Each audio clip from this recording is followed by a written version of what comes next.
So, welcome to this month's Schuman Talk, where we discuss issues we face in Europe today in the light of Robert Schuman's vision for a community of peoples deeply rooted in Christian values. On May the 9th, 1950, at 6 p.m., the French Foreign Minister Robert Schuman gave a 3-minute speech in which he laid the foundation for the European house in which today 450 million Europeans live together in peace. This, in my book, it was the defining moment of post-war Europe, for it launched the European movement for peace and unity that has led to today's European Union. Schumann's own personal faith prompted him to enter the public square to promote peace, reconciliation, and justice. It shaped his lifestyle and his politics. Although he didn't use religious jargon, Schumann's political compass was his deep faith in God, his understanding of humans as created in God's image, possessing inherent dignity and value. And while he believed in the separation of the spheres of church and state, he understood that politics was shaped by beliefs. Faith and politics were inseparable because every politician held beliefs. And so today we're going to be talking about a topic that's very parallel with politics, and that is journalism. These days, journalism is so much intertwined with politics. We hear so much about fake news, disinformation, etc., etc. And although this was not the world that Schuman himself was familiar with, it was something he was often subjected to as well, lots of attacks, personal attacks. So we're going to be exploring this world and its relationship to faith issues as well, through the eyes of Dr. Jenny Tailor. And normally we'd have been sending this out on the 9th day of the month at 6 p.m. to draw attention to the original Schuman Declaration on the 9th of May, 1950 at 6 p.m. But for logistical reasons, we've postponed this until today, September the 16th. And so I'm very pleased to introduce you to Dr. Jenny Tailor, whom I met for the first time 10 years ago when she attended with us the State of Europe Forum in Athens. And I think we've only met on one other occasion, but we've corresponded as well. So welcome, Jenny. Lovely to have you on the Schuman Talk this month. Thank you, Jeff. It's very special to be here. So we're going to be talking about journalism. What has been, very briefly, your own background in the world of journalism? I edited the fashion page of the primary school magazine when I was about 8 years old. So there you go. A real journalist is born, not made. I think from their university newspaper, and then I was indentured to one of the Yorkshire Post group of newspapers, which is the old-fashioned way. You learn on the job, you learn in the street. So I did it the tough way, courts and councils and, the misery trail. A daily paper followed. I was unusually able to break my indentures, which was quite an honor. I became disillusioned with what I was having to cover, and I love the news desk. I still dream about being back on the news desk, but there had to be more. And I fled to London, worked in arts, and got God, and it just changed totally the kind of stories that I felt should be being written. They just weren't being written. And it got me to thinking, but not terribly deeply, I have to say, until really quite recently.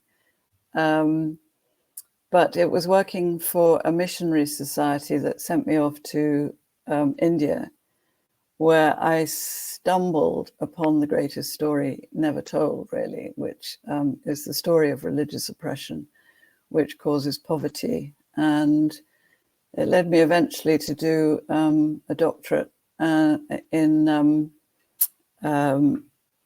poverty and religion in Britain. Actually, that's one way of looking at it, and discourse. I worked with Leslie Newbigin. We'll be discussing that later. I know I wrote a book with him, but his thinking about secularism was very important in this whole mix. But I think everything kind of consolidated when I set up a charity to work with mainstream journalists on after 9/11 and 7/7. So I was working with the top editors, journalists, all kinds of it was the most extraordinary 12 years imaginable and the fruition of a vision. So we'll be coming back and touching on a lot of these experiences in your life in the past.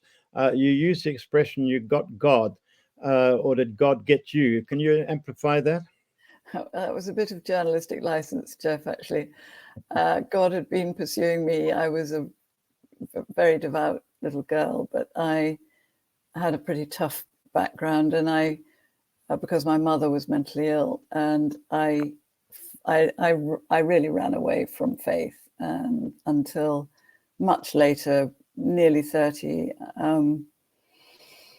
I'd been being prayed for, and my life had just spiraled down and down into a mess. So you hear this so often.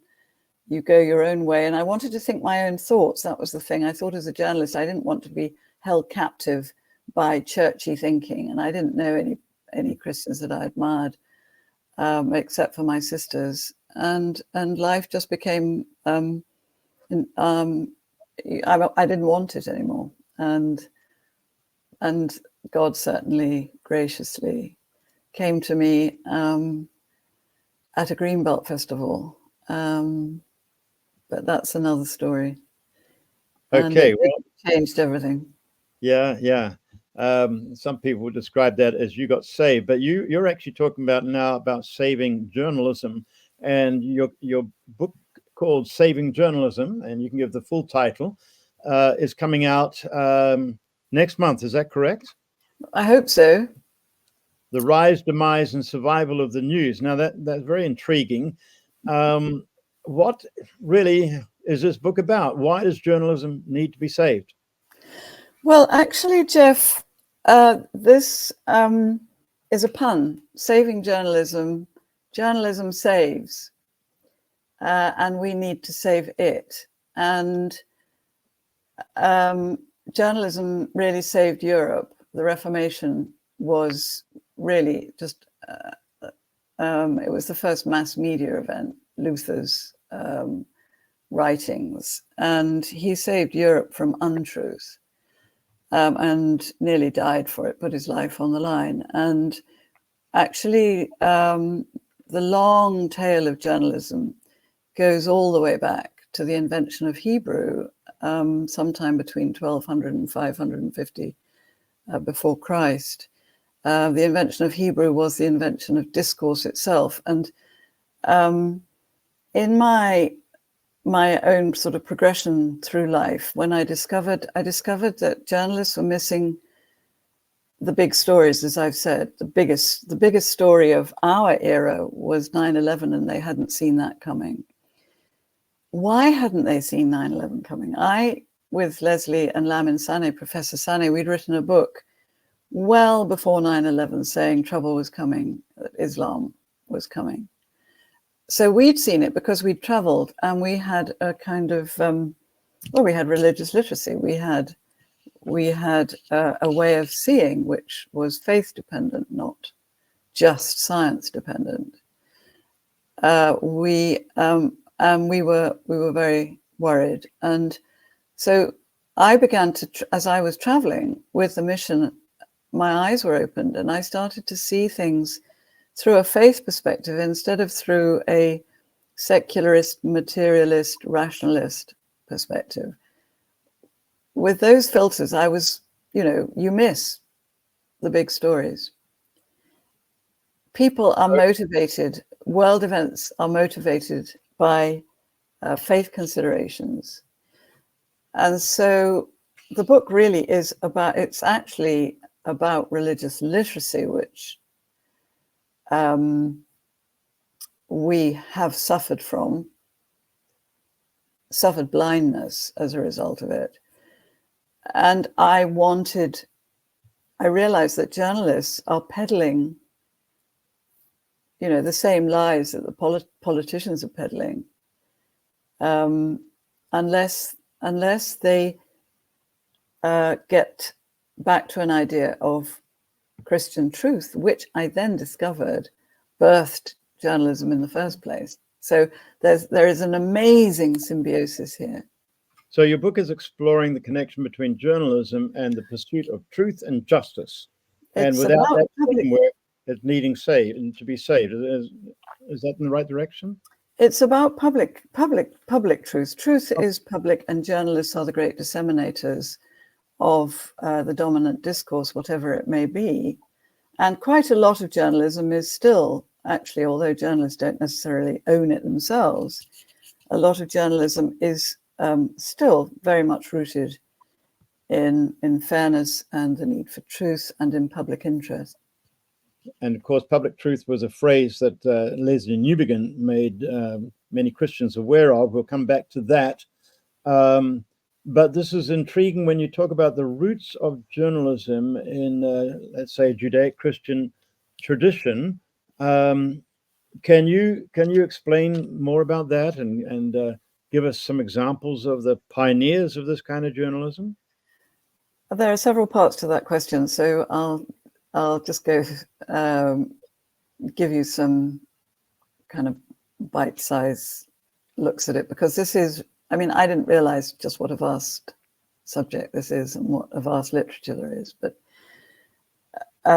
when I say that journalists disseminate the discourse, the dominant discourse, they create discourse as well. But there was no such thing as discourse until Hebrew was, the Hebrew that was spoken was actually written down. And we have the Bible as a result of it. Now, the writing down of vernacular speech hadn't been done. There was cuneiform, there were forms of script by which the kings could issue their edicts. But something happened with the giving of the Ten Commandments that actually generated history, law, and prophecy. And this was the first time that the people were addressed as a public and as a you. Now, these are so taken for granted. These are the foundations of journalism. But if we don't know that these are a thing, and that they, they weren't, just born out of somebody's head in the 19th century. Yes.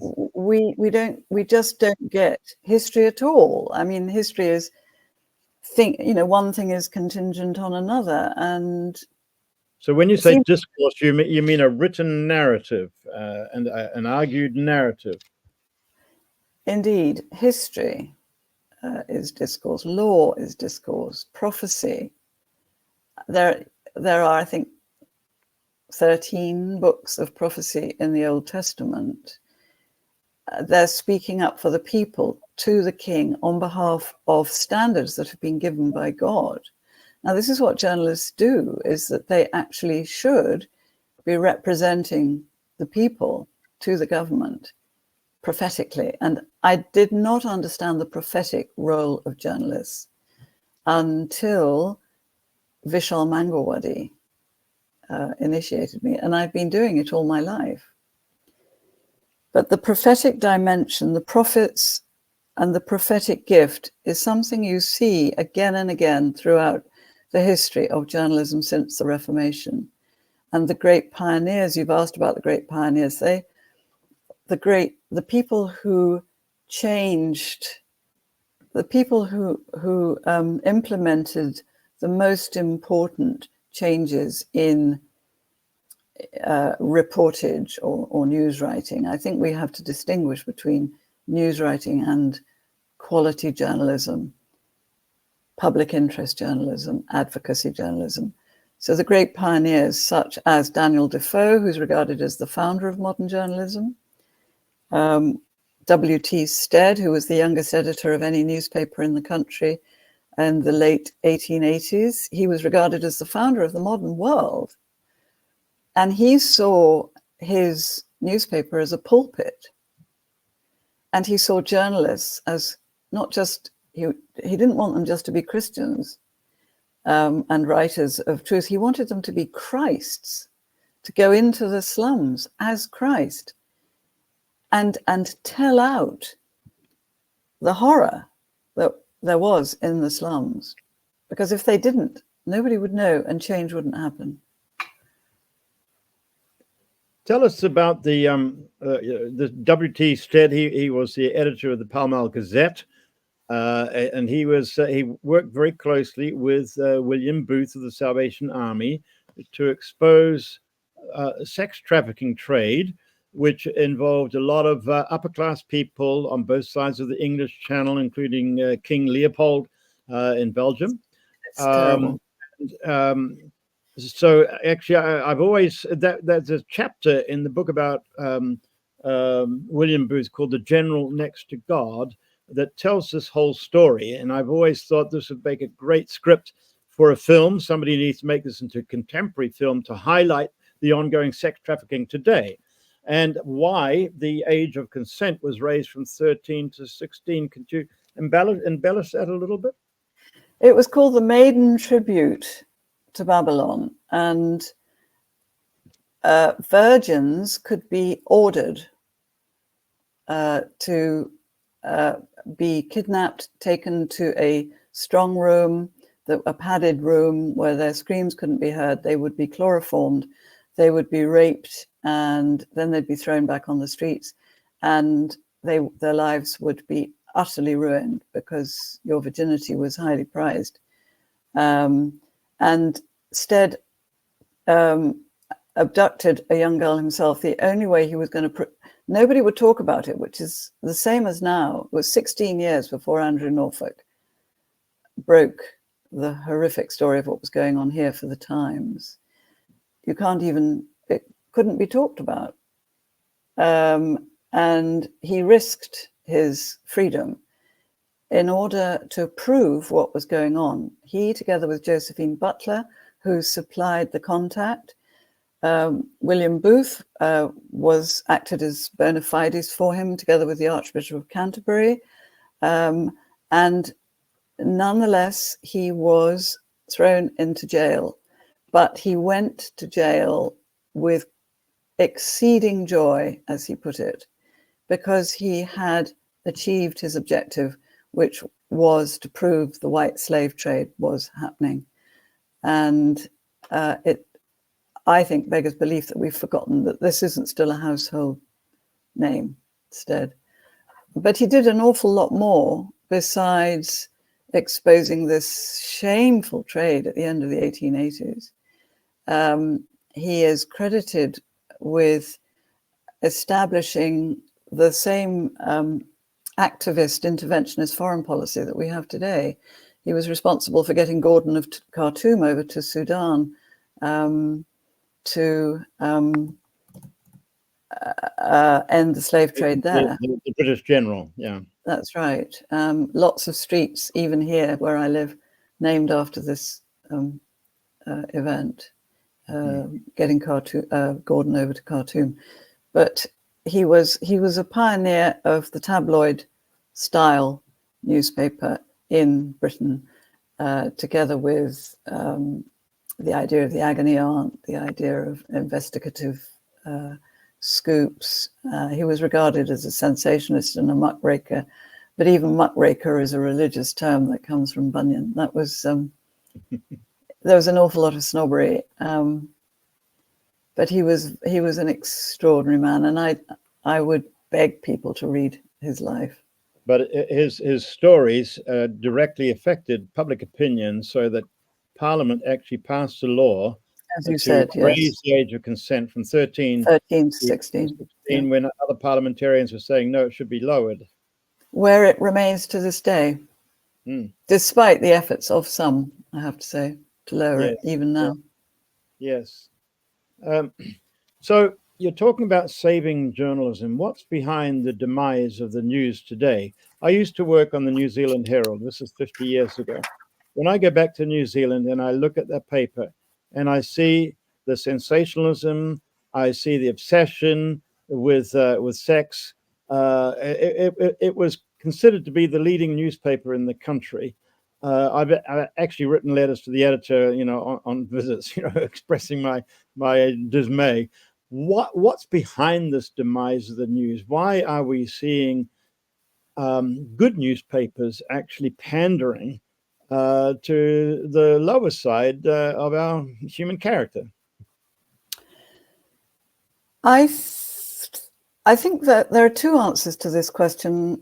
One is, I'm very clear in my mind that secularization is a chief culprit, because if you lose a sense of the transcendence, if you lose a sense of connection with a God, the creator, and his purposes in every single thing that happens, actually something deep down inside you disconnects. Something, when you read, we are wired to be turned on by God's news. It's the truth. We are wired to respond to the truth. And when we're not getting the truth, we may be titivated and entertained and so on, but there's lots of other things to do. It's not going to actually govern your day. And slowly, secularization has diminished the content. Content is king. If you haven't got the content, there's no point wasting your time with it. And there's a perfect storm, because that was happening for a long time. And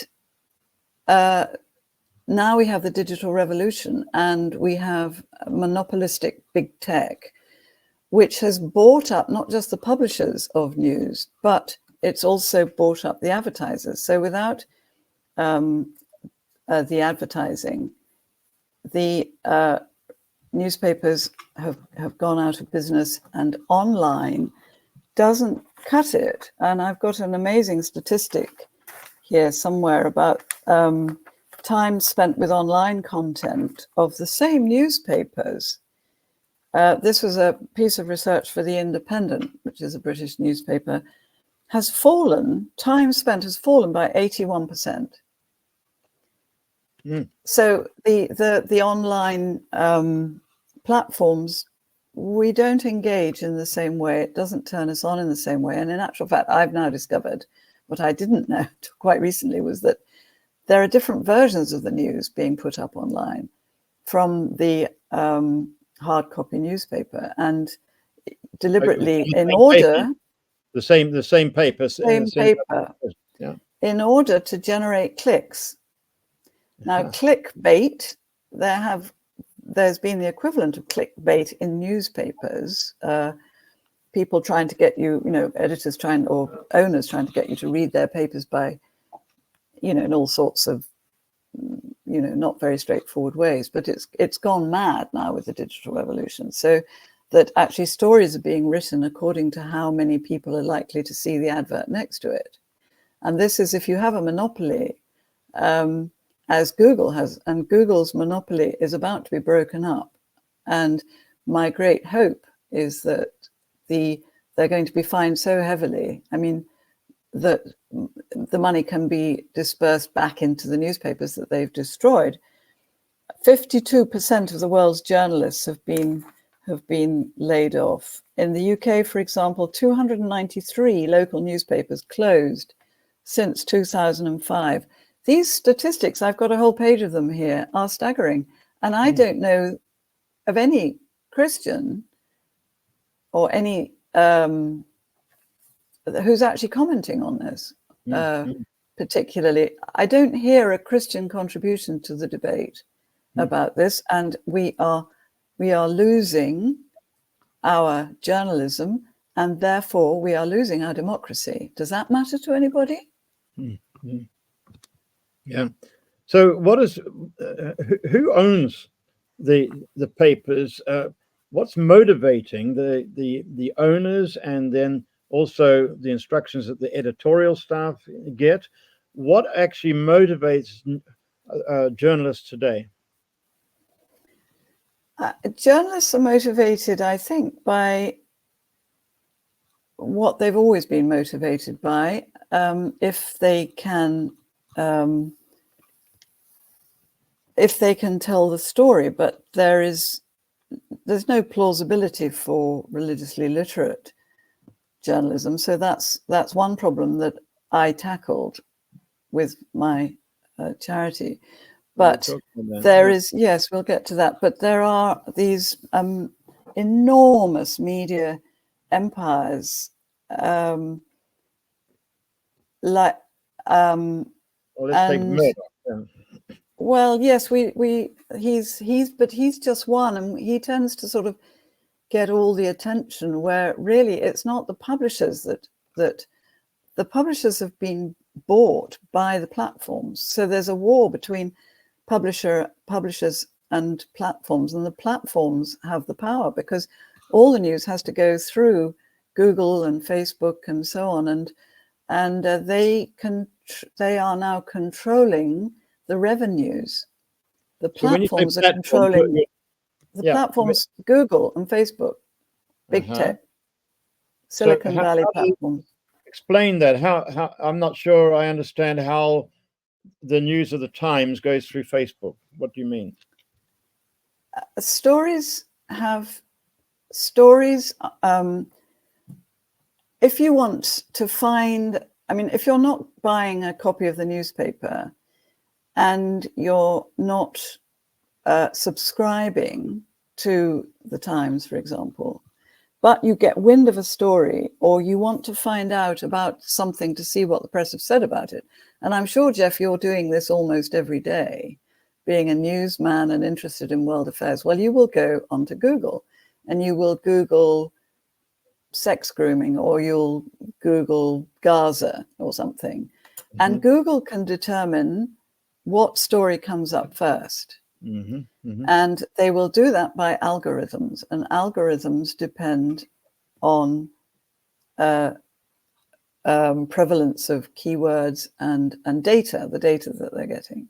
So this is all being fiddled with and tweaked, and it's all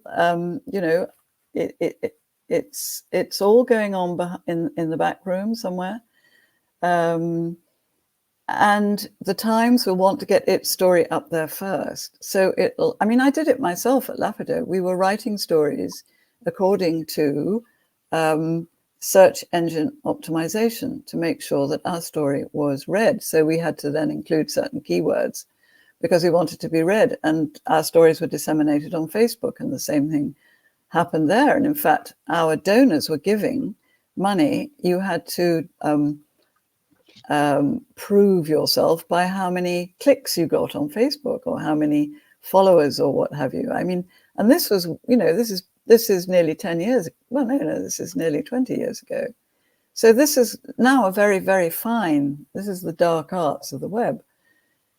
So does that mean that there's somebody in a room somewhere deciding, or is it actually automated and beyond human control? Well, it's becoming automated, because an AI is probably going to make this even more problematic. I've just been to a conference last week on the future of media tech, and I think that the journalist world has been very slow. I think the publishers have been terribly, terribly slow to realize that the noose has been tightening around their neck. And when you look at the attrition, you look at the huge loss of, I mean, I live in a news desert here, because the advertising, newspapers survive. There was a tradition that you don't pay for news. So you had to find your income some other way.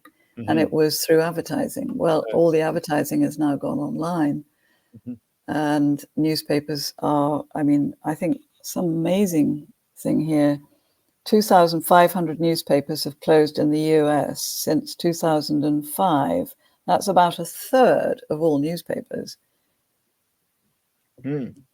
Well, tell us, let's put up this photo here of a range of British newspapers. And can you kind of give us an oversight of the current state of the press from the best to the worst? Are there still responsible publications? Yes, for sure. I don't think, I mean, I think with the quality newspapers like here, the Times, the Telegraph, the Guardian, you know, you've got your flagship newspapers. I think there are problems of partisanship which seem to get worse in the press. So it's very, very interesting that the oldest newspaper, I think the oldest newspaper in the country, The Spectator, or one of the oldest, has just been bought by a British investor, Paul Marshall, for a vast sum because it's not politically partisan. It's intelligent comment, and you've really got to be reading it if you want to know what's going on. He paid 100 million, and that was in an auction. That means he was bidding against a lot of people. So there is a future for print. I mean, this is a printed magazine. Yes, it has an online support, and I think there will be this ongoing partnership between print and digital. So that answers your question a little bit. I think in America you've got you've got a gargantuan struggle in America. When the New York Times was talking about going over to subscription, that was a staggering moment. But I think the question is not so much the content of these tabloid papers. What worries me is the local press, because democracy depends on the local. Yes. Yeah. Yeah. And this is where the most terrifying attrition has come. The news deserts that exist everywhere now. I don't have a newspaper here. Yes. Well, so community, town, I mean, cities, yeah. Towns and cities. I think that the Birmingham Post has now gone over to being a weekly. The Evening Standard in London used to be the finest newspaper in the land. That's now a weekly giveaway, and it's like toilet paper. Yeah. Yeah. Now, several times you've mentioned the charity you began, Lapido Media. Tell us about that. What was behind that, and what are you achieving through that? Jeff, I set this up in 2005 as a response to 9/11 and, well, particularly 7/7, which was the bombing of the Underground in London, in which 72 people lost their lives. 4 tube trains were blown up and a bus. And the journalists were like rabbits in the headlights, and they didn't know how to report. This was a religion story because these were Islamists, and they did it in the name of their religion. And similarly, 9/11, why was this not foreseen? Why was it? Why weren't people all over the Muslim world, journalists for years? And I had traveled in the Muslim world. I'd done a PhD on Islam, and I was very, very concerned that if you don't see with religious eyes, you will not see at all.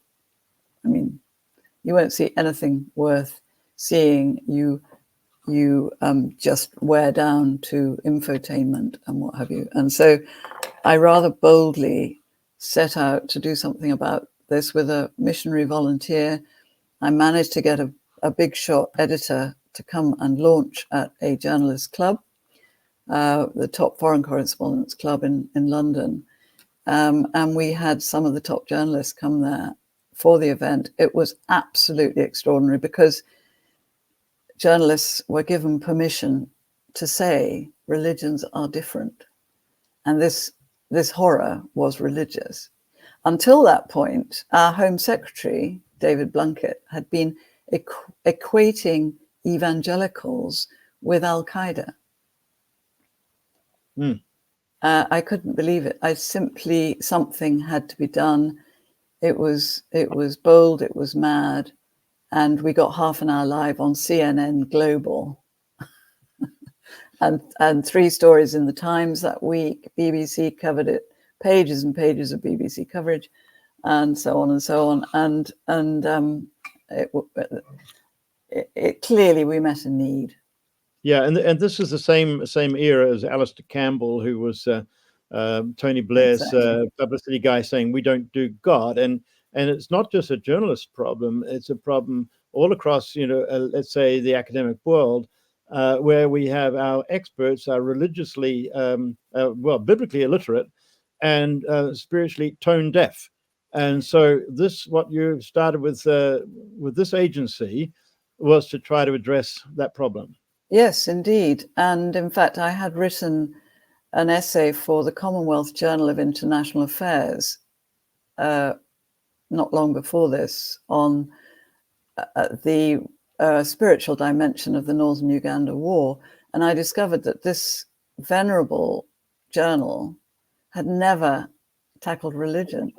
I mean, the Commonwealth is full of religious people, and these sort of white middle class public school boys, upper middle class, we don't do God either. And so I'd contributed to this essay, to this journal with this essay. So things were kind of having to shift because of globalization. Globalization had brought religious people to our doors, and we had not adjusted our approach to news as a result. Yes. So, it's we all across the board. We have found the experts feeling like, well, religion that belongs in the private sphere has got nothing to do with the public sphere at all. And we in the Christian world have so often just rolled over and not responded. Absolutely, Jeff. I was going to say, okay, so there's religious illiteracy in the political sphere, the public sphere, but there is media illiteracy in the church. And Lapido Media was actually closed down by the church. We were sued. Yeah, we were threatened with a lawsuit. My goodness. And there is a sort of terror of the media. The church wants to control the narrative, and there is also a view that journalists are somehow, they're not only frightening, scary creatures, but the whole lifestyle is tainted. And in fact, my calling was to be a journalist, but I wanted to get into mission because I thought that's where you did the telling. And I wasn't sent off to be trained. I realized after 3 months I had been being checked out because I was a journalist, and they couldn't believe that a real journalist wanted to get into missionary work. Yeah.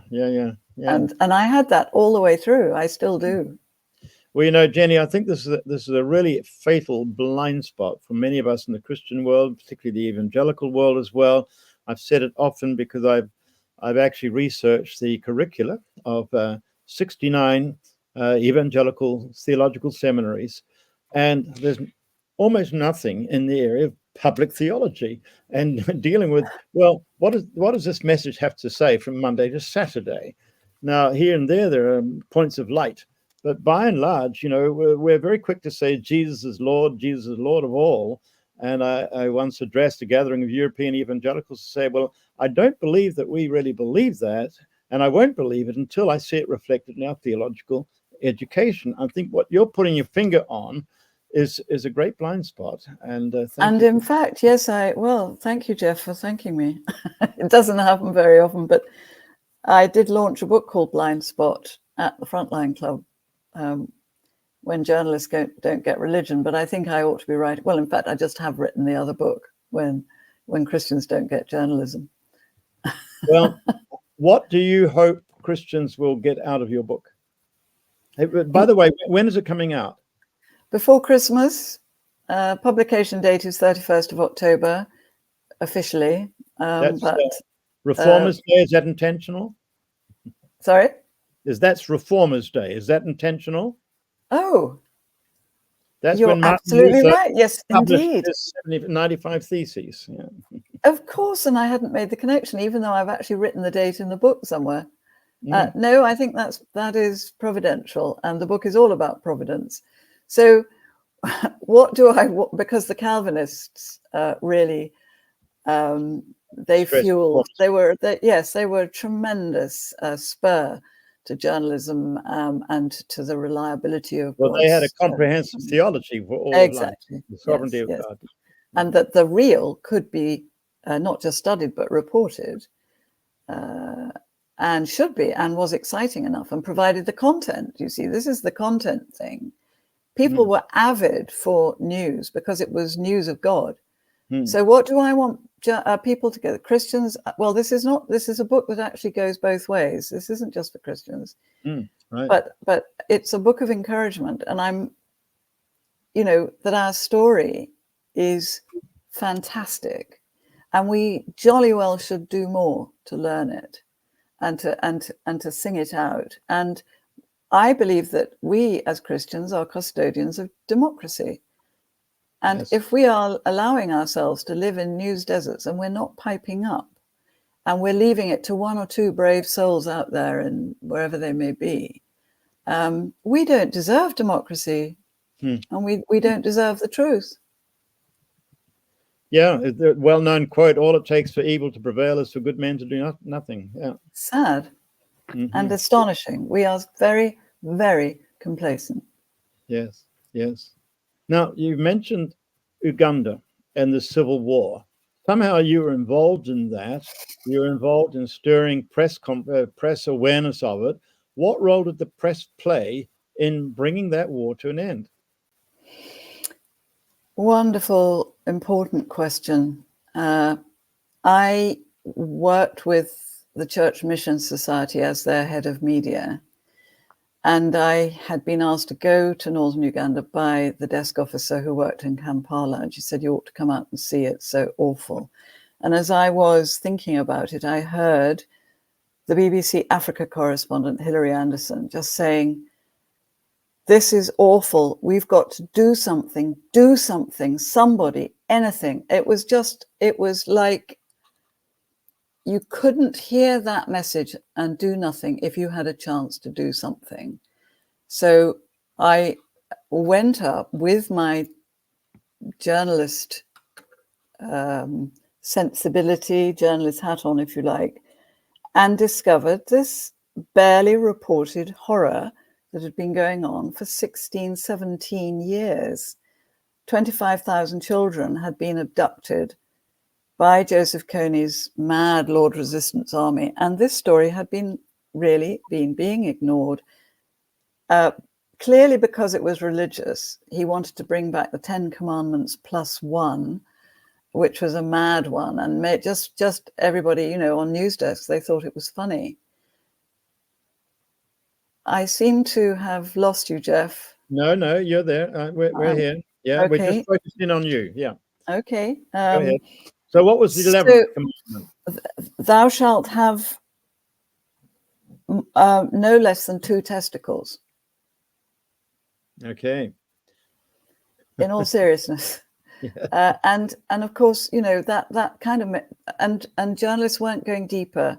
There was a Dutch journalist who actually did write a book, but it needed real determination to get through to the spiritual dimension of this. And of course, as the historic mission that had taken the gospel and education to that part of the world and had been given land by the headman of the Acholi tribe, there was a century of partnership there that we could draw on.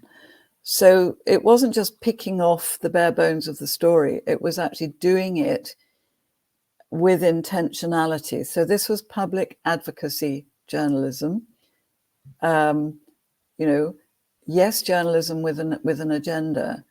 And I came back and we set up the Break the Silence campaign to alert journalists to what was going on. And I worked across the board, press conferences, press events. We brought people over from Uganda and so on. And Jan Egeland, who was, you may know, the humanitarian secretary for the UN, you still hear from him. He's wonderful. He ran a press conference in Kampala in which he said, this has to end. This is worse than Iraq. And that was shock and awe, Iraq, which had just happened. And he was saying it was worse than that and had been allowed to go on longer than any other atrocity in the world. And it galvanized journalism, television. Bob Geldof went up there. He was in touch with my office. He made one of his 6 Africa films there. And it just woke up the world. We were convening meetings with the major aid agencies, Human Rights Watch, Oxfam. Our little mission was convening the meetings. And the World Bank got got its skates on and increased funding. Offices, UN offices were open. Tripled the number of UN offices up there, and I couldn't believe it. And the Foreign Office here actually admitted that we'd increased the political activity, but they continued to think that they could negotiate with this crazy guy. Mm-hmm, mm-hmm. And I know for a fact that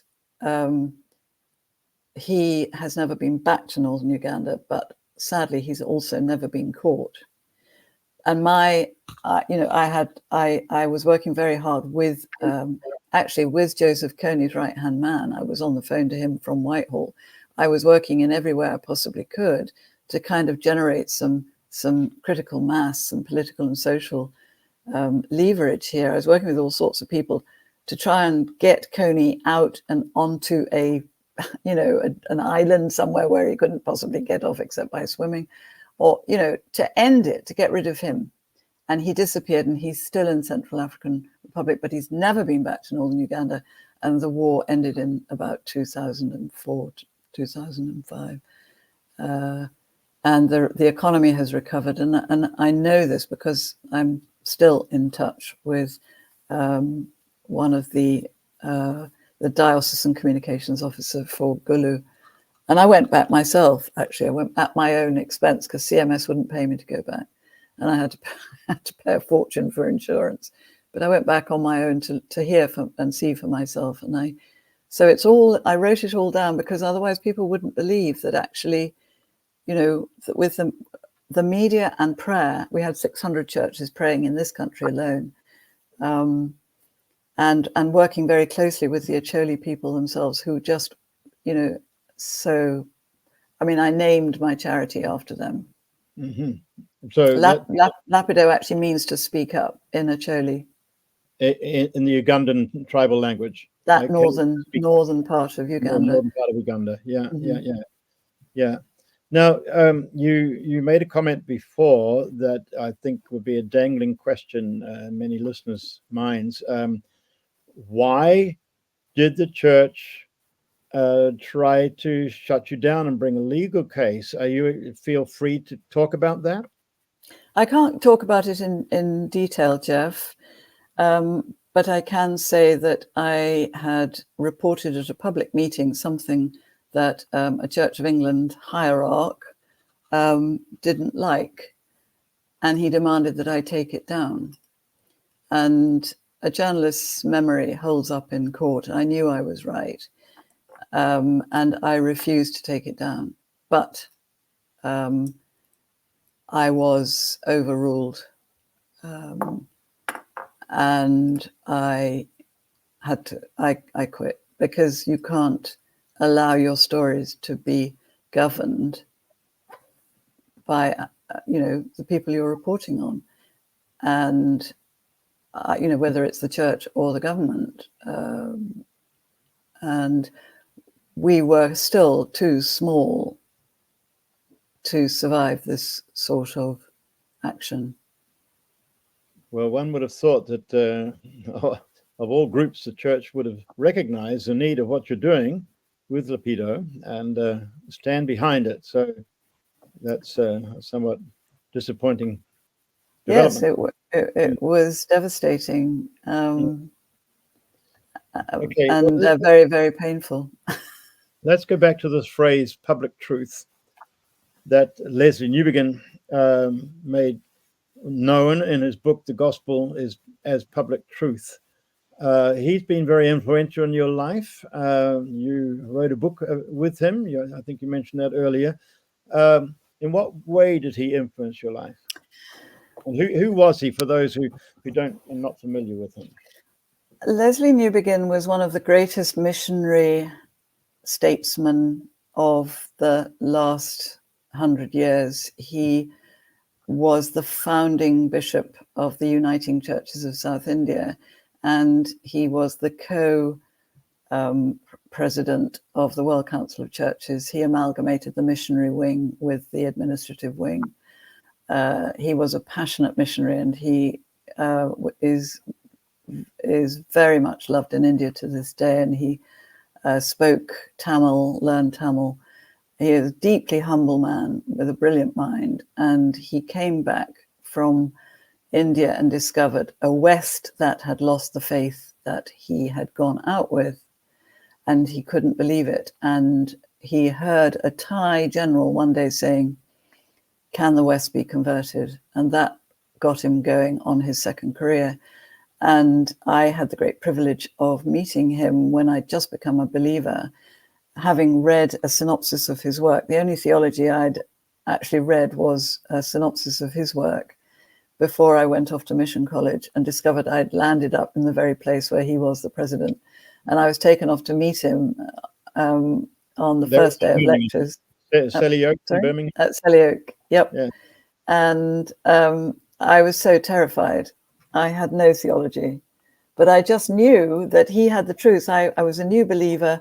Somehow his writing got below my brain, into my soul, into my where I live. I can't describe. He writes as not an academic. There's no footnotes in Leslie. He writes as a pastor, but with this tremendous analysis of the West's malaise.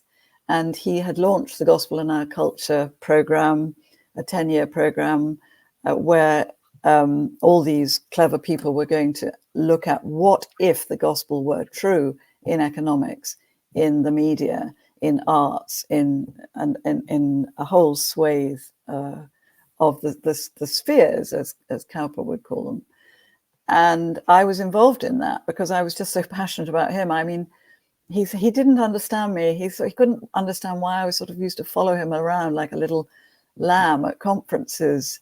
And one of my greatest moments in my life was when he suddenly realized, he said to me about journalism, "You have converted me," because I was introducing him to some of the top journalists of our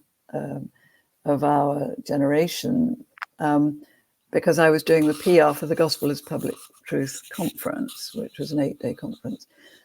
So we were working together, but it was, I've never been like that with anybody else. It's just that he'd saved my life.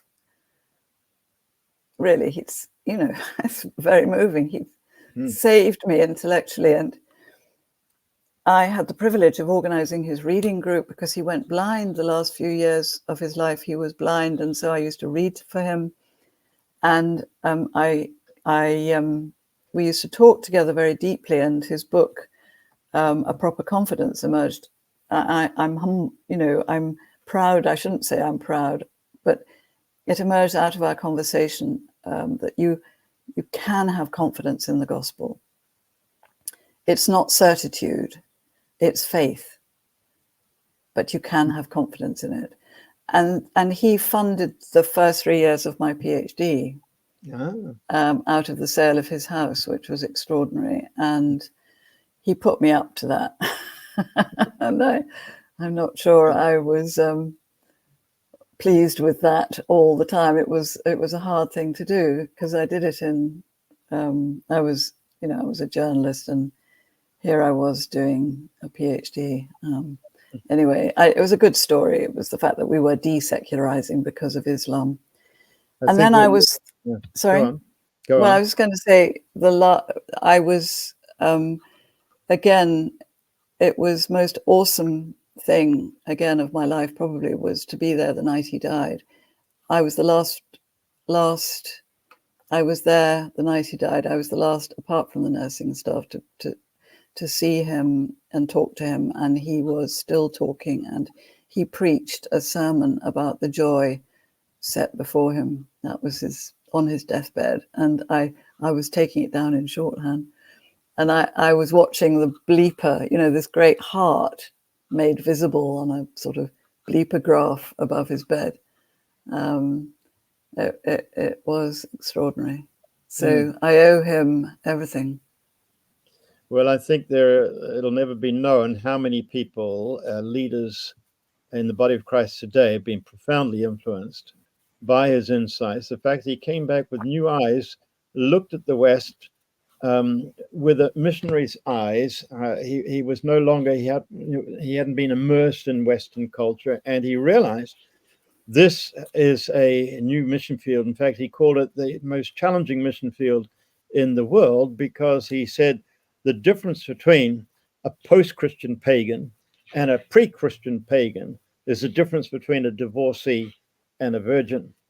And I think he was able to arrest the attention of many leaders to realize we have found ourselves in a very difficult mission field. And he gave us the tools to approach it. He gave us the lens to view that. So you've been a very honored person to be able to have that connection. Absolutely, absolutely. And extraordinarily, even in his very, very last years, he was still, he took on Islam. And that was the book that we wrote together, Faith and Power. Because he saw faith and power. Faith and power. Faith and power. Christianity and Islam in secular Britain. Okay. And it's you can still get it from Whitford stock. But he wanted to know why it was that people were taking Islam more seriously than they were taking Christianity. And he reckoned that Muslims were raising the kind of questions that Christians were no longer raising. They were religious questions, and he admired that. Yeah. And they brought a comprehensive understanding. Islam was all-embracive, whereas we had allowed ourselves to be told, you belong over there in the private corner. That's and so right. With our sacred secular schizophrenia, we played the game of the secularist. That's right, Jeff, yes. Muslims were not prepared to do that. And you see it in France. They forced the government to make room for them. And yeah. Well, Jenny, we've been talking for nearly an hour, and I want to thank you for taking us on this most fascinating journey. Is there any last thing you'd like to say? I do hope that we will recover our confidence as Christians and own our story, because it's without the Christian story, we wouldn't have the world that we've got. Well, thank you. And we're going to pursue, in a sense, what is the role of the gospel in the cultural sphere with our next month's guest. That is Dr. Graham Tomlin, was the Bishop of Kensington, and now has set up the Center for Cultural Witness together with Lambeth Palace. And I was with him recently at a conference in Fribourg, Switzerland. We had a seminar together there, and he's a fascinating person with a wonderful story to tell. And we look forward to hearing from Graham. Jenny, thank you very much indeed for being guest on our Schuman Talk this month. Thank you very much for having me.